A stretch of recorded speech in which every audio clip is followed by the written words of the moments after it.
They fought for the same roles, hurled insults on screen, and moved in the shadows to sabotage each other's careers. For years, they waged a relentless war in Hollywood, driven by the pride of being crowned the true king of cinema.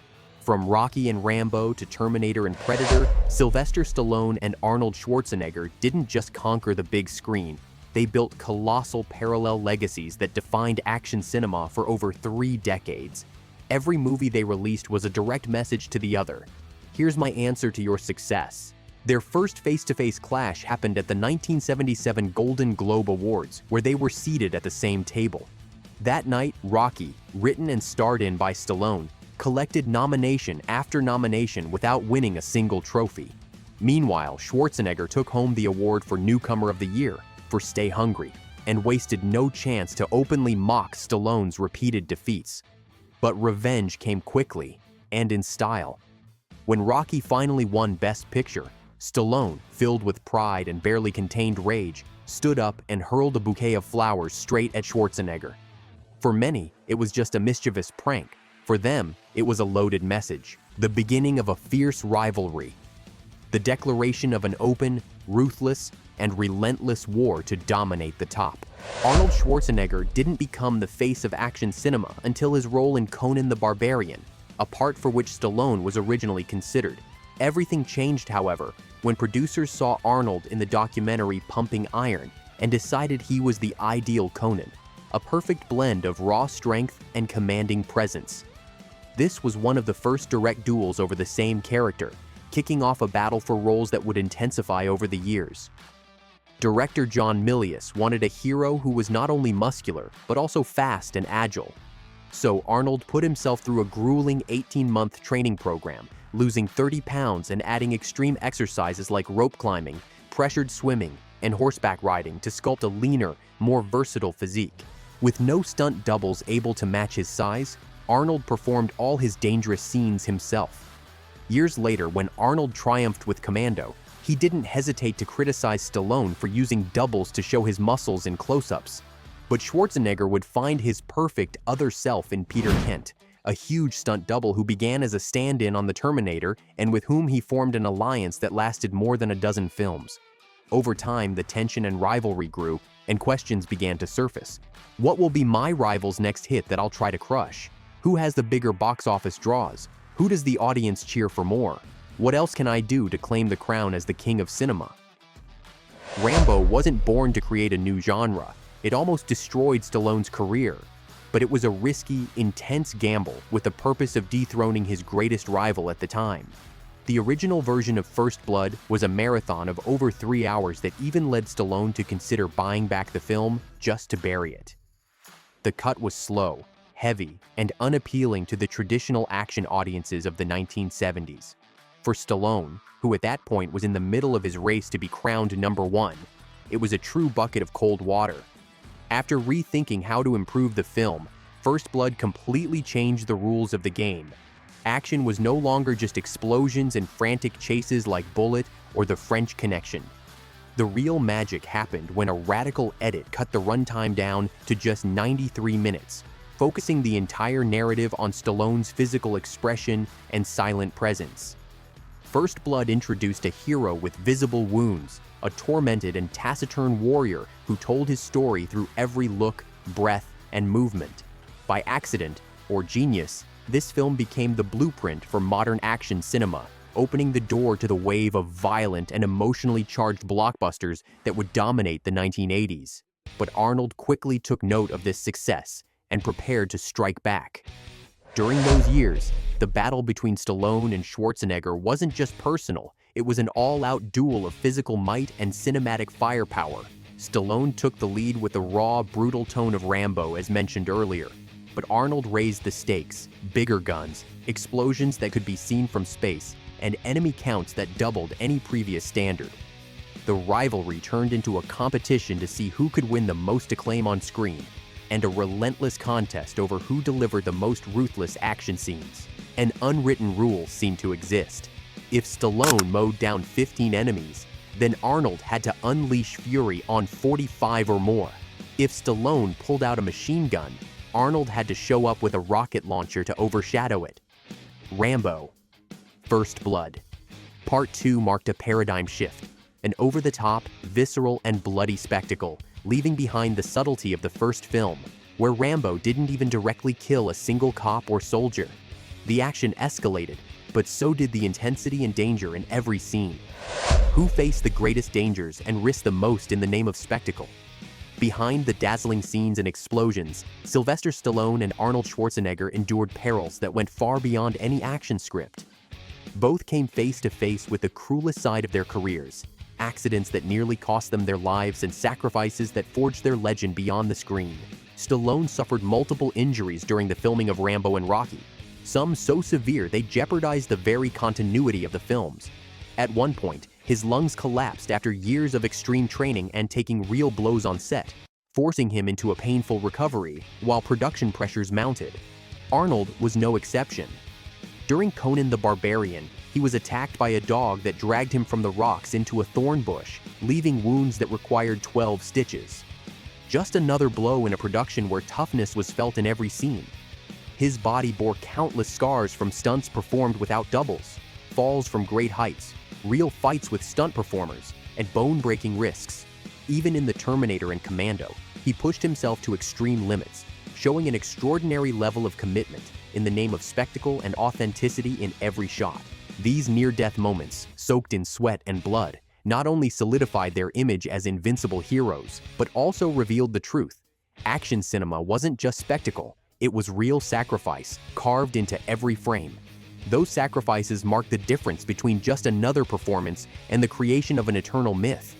Audiences applauded the punches, the explosions, and the iconic one-liners, but few knew the harsh reality being written behind the cameras in those very moments.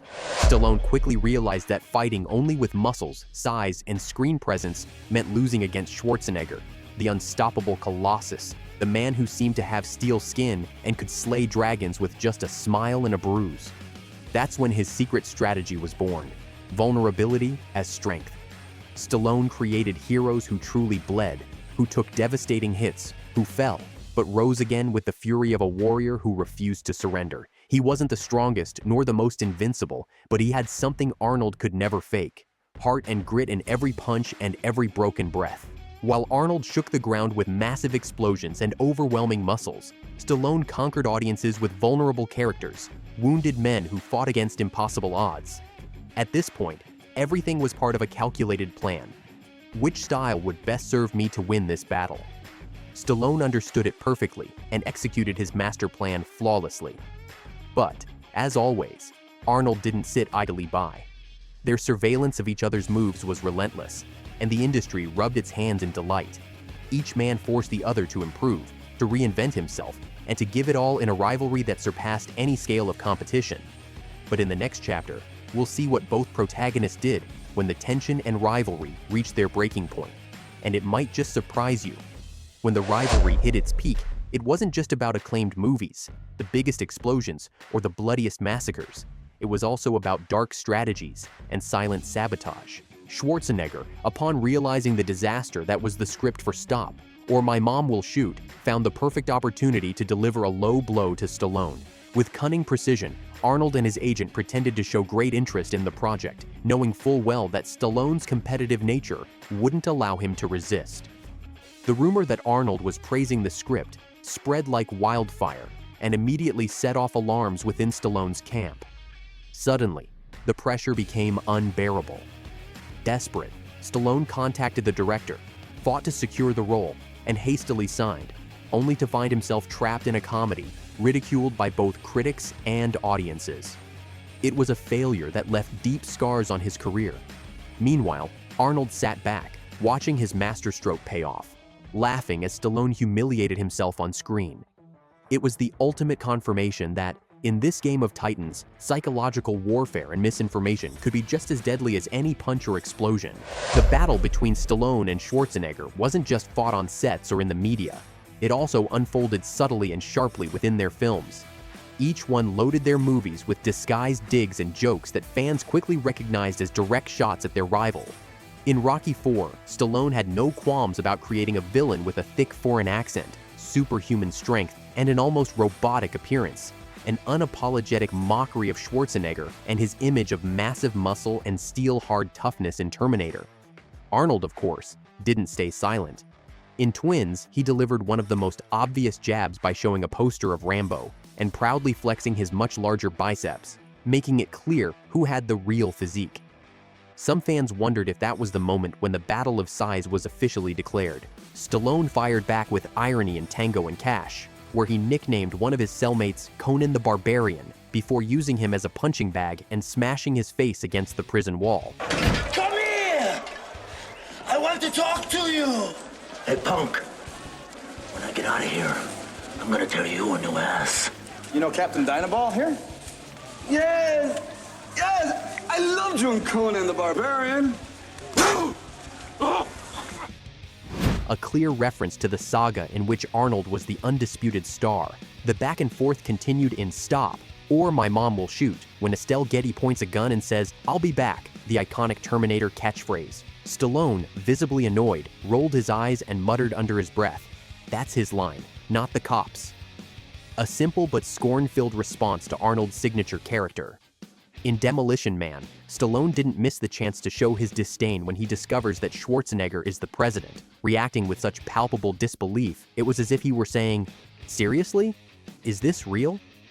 Arnold clapped back in Last Action Hero, featuring a poster where Stallone appears as the Terminator, claiming it was his rival's best performance, a jab that became the subject of jokes for years. But the jabs weren't always public. In interviews and encounters, the sarcasm often came more subtly and personally. Schwarzenegger once hinted that Stallone should stop acting and focus on something more suitable, while Stallone suggested Arnold relied too much on his physique and special effects to sustain a long-term career. These little secret wars fueled the tension and adrenaline that kept their legendary rivalry alive. It was a feud that turned every film, every scene, and every interview into a relentless battlefield, including the war to conquer the box office and win over audiences. But to truly understand who dominated the golden era of action cinema, nothing speaks louder than the box office numbers from their films across the 1970s, 1980s, and 1990s. In this section, the rivalry is measured in millions of dollars earned and audiences drawn.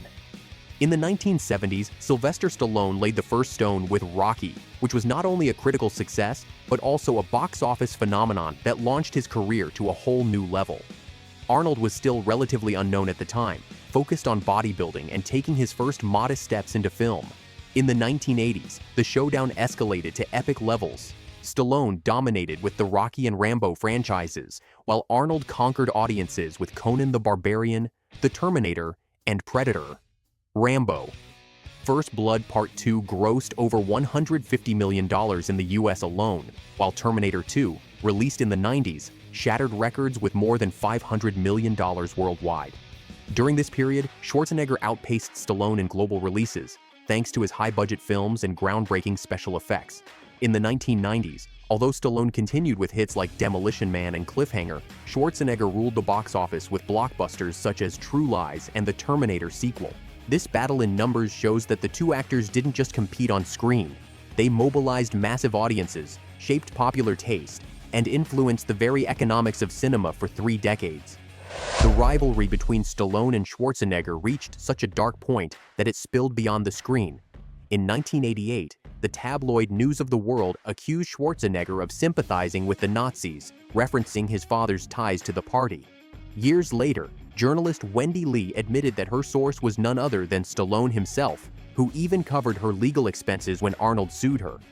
What began as a box office duel had turned into a deeply personal conflict, with reputations at stake. At the same time, both actors tried to break free from the action hero mold. Stallone stumbled with Rhinestone, while Arnold shined in Twins, forgoing his salary in exchange for profit participation, a masterstroke that earned him over $216 million on a modest $18 million budget.